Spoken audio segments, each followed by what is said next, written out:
Assalamu alaikum. Today our topic is a neo-conservatism after 1815.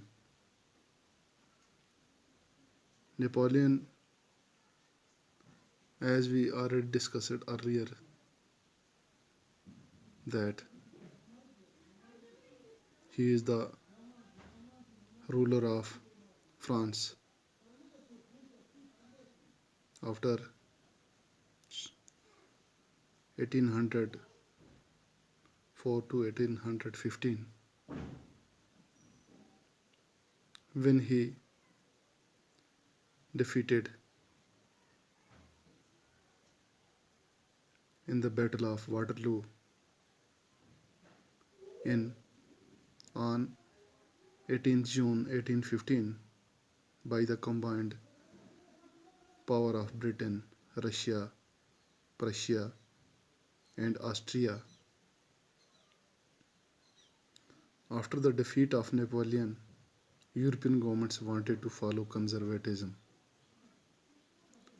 The conservatives believed that established traditional institutions of state and society should be preserved. They believed in preserving the monarchy, the church, social hierarchies, property, and the family. But most of them also wanted to retain the modernization which Napoleon carried out in the spheres of administration. The conservatives believed that modernization would strengthen traditional institutions. It was believed that a modern army, an efficient bureaucracy, a dynamic economy, the abolition of feudalism and serfdom could strengthen the monarchies of